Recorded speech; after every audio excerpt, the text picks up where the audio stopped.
Bismillahirrahmanirrahim. Assalamualaikum warahmatullahi wabarakatuh.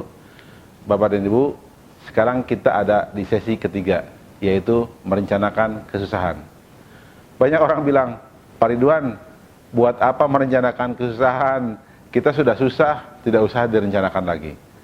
Terus terang, itu pernyataan yang sepertinya benar, tapi dalam konsep suprarasional, itu terus terang kurang tepat.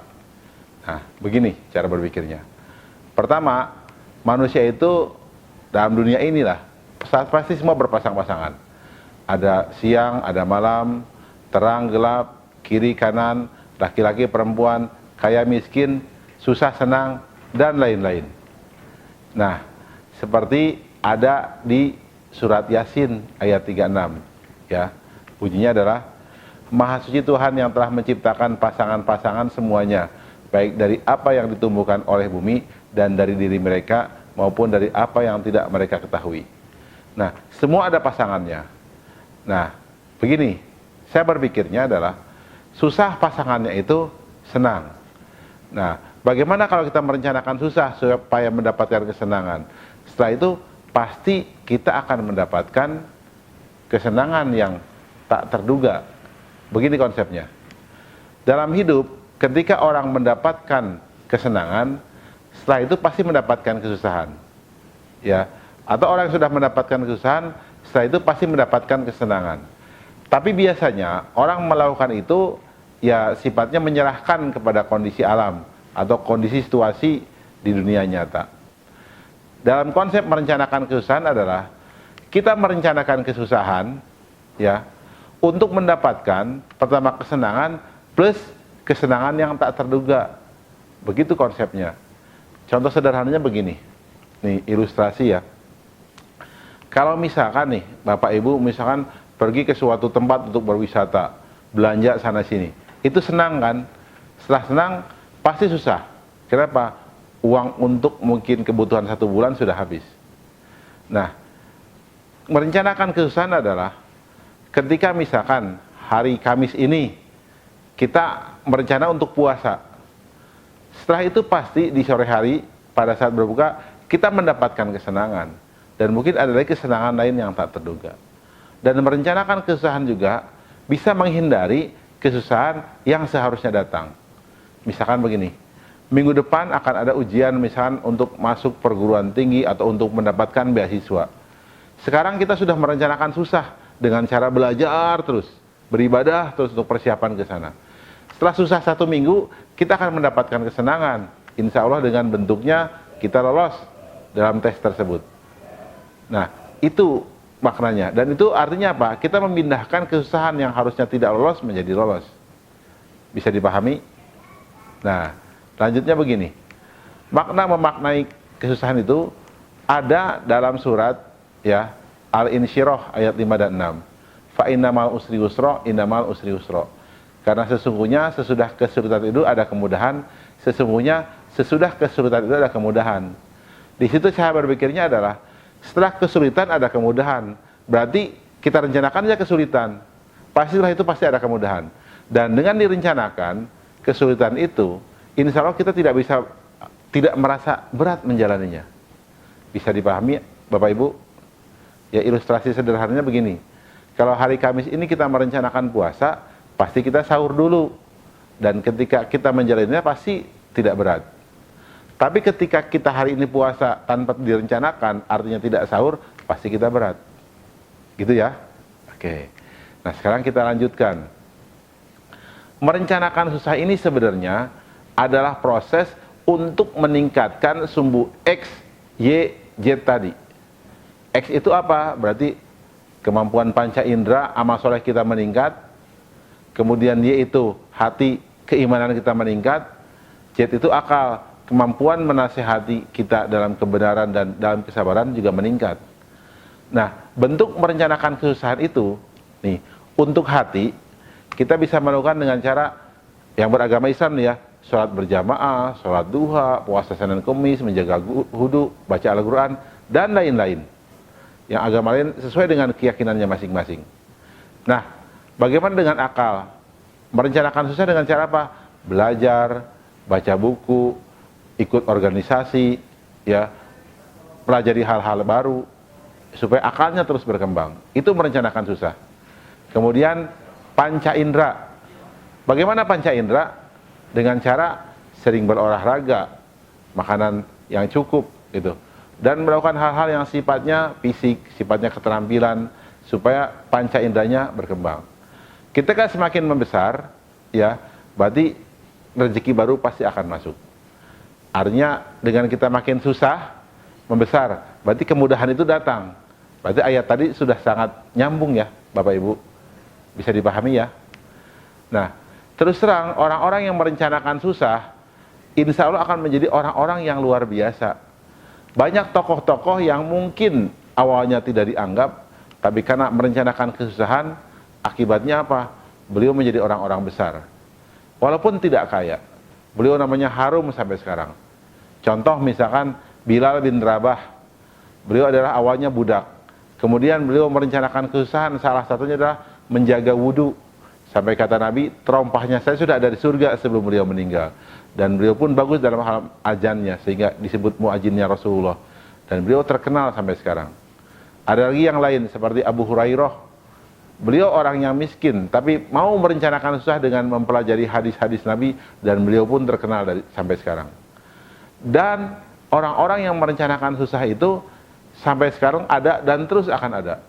Para pahlawan kita seperti Panglima Besar Sudirman, beliau mau merencanakan susah, walaupun sakit masih terus berjuang ya ke hutan-hutan melakukan perang gerilya. Akhirnya nama beliau pun harum sampai sekarang. Jadi Bapak Ibu semua, kalau kita ingin menjadi orang besar, kita harus sudah merencanakan susah dari sekarang. Termasuk anak-anak kita juga. Rencanakan susah mereka dari sekarang. Susah dalam belajar, susah dalam beribadah, susah dalam mungkin bergaul dengan temannya, mengelola temannya ketika mereka jadi pemimpin. Makanya Bapak Ibu, didiklah anak kita itu dengan berbagai macam kesusahan supaya bisa menjadi orang besar di masa depan. Setuju tidak? Oke, kalau setuju, mari kita lanjutkan. Nah, untuk lebih jelasnya nanti bisa juga baca buku saya tentang cara berpikir suprarasional. Kalau yang belum punya, silahkan beli. Ini tidak promosi loh ya, hanya menawarkan saja. Tapi kalau tidak beli sayang loh, karena ilmu ini sangat bagus. Buktinya apa? Buku ini bestseller. Mohon maaf itu hanya iklan ya. Nah, lanjutnya adalah, Bapak Ibu, dalam merencanakan susah itu, sebaiknya ada praktek. Dalam pelatihan saya biasanya ada prakteknya loh Bapak Ibu. Selama 1 jam dibuat kelompok, ya kelompok itu keluar dari tempat pelatihan, misalkan mereka lakukan kebaikan, merencanakan susah dengan cara misalkan membersihkan misalkan WC di masjid, WC di sekolahan, atau membenarkan misalkan pagar yang rusak, atau misalkan membetulkan atau merapikan sendal, merapikan sajadah, atau membeli sendal untuk masjid. Banyak hal. Bisa berupa harta, ya, merencanakan susah itu dengan sedekah. Bisa berupa tenaga, dengan membantu berbagai aktivitas kebaikan. Bisa juga pikiran. Menjadi guru dengan bayaran seikhlasnya itu merencanakan susah. Ya, nanti bisa dilihat deh videonya di yang lain atau di YouTube ya, channel YouTube itu. Nah, berikutnya Bapak Ibu, ini manfaat kita merencanakan susah itu dalam konsep berpikir suprarasional. Terus terang, dengan kita merencanakan susah, kita akan menarik kesusahan yang akan terjadi pada diri kita. Nih, mari kita lihat. Kalau kita ketemu orang susah, biasanya mereka sudah ngambil senang duluan. Apa bentuknya? Mungkin mereka kerjaannya nonton, main game, ibadahnya kurang. Nah, anak yang suka nonton, main game, ibadahnya kurang, biasanya di masa depannya itu pasti susah. Kenapa? Kesenangannya sudah diambil duluan. Tapi anak yang rajin belajar, bergaul untuk kebaikan, saling menasihati, rajin ibadah, masa depannya juga insya Allah pasti akan bagus. Karena apa? Dia sudah mengambil susah duluan. Nah Bapak Ibu, merencanakan kesusahan itu sangat banyak manfaatnya. Tapi ingat, merencanakan susah dalam ibadah. Bisa dipahami? Nah, kita tarik garis semacam dari awal ya, dari sesi pertama, tentang 3 antena tadi.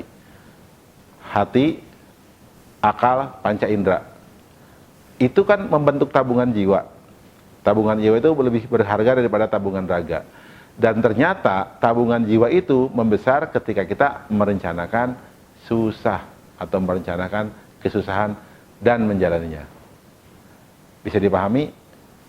Nah, saya akan bicara manfaat cara berpikir suprarasional dalam kehidupan lembaga atau organisasi atau bahkan negara. Kalau pribadi sudah paham ya, tinggal Bapak Ibu rencanakan kesusahan, insya Allah Bapak Ibu akan menjadi orang sukses. Juga anak-anaknya. Sekarang dalam berorganisasi, kita anggap begini, bahwa anggap sebuah organisasi itu, dia adalah kotak merah yang besar. Kita yang di dalamnya, itu warna biru-biru tadi, kotak biru-biru yang kecil.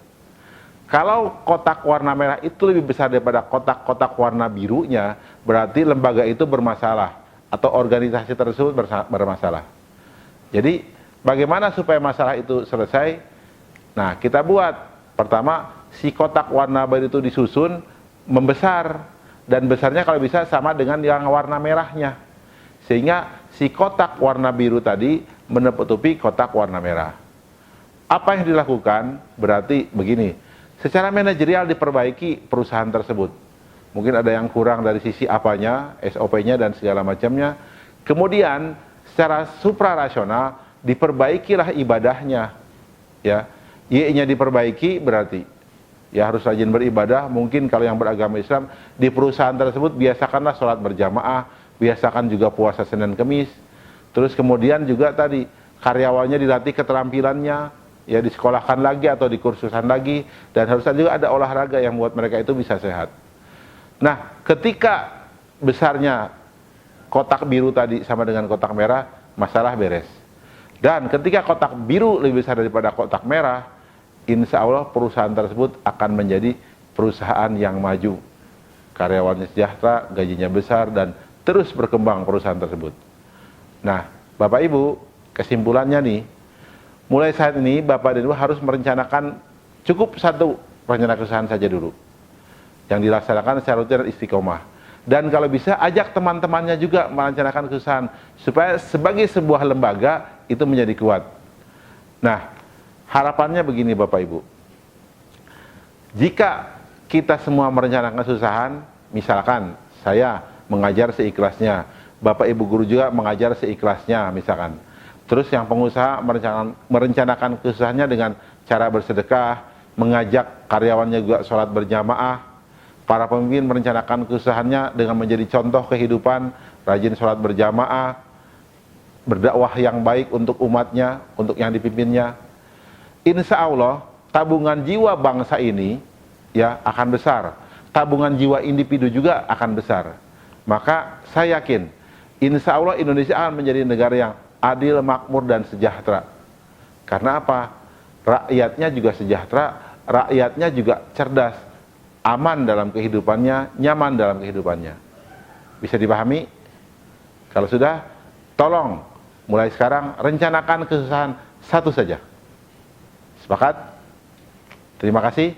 Wassalamualaikum warahmatullahi wabarakatuh.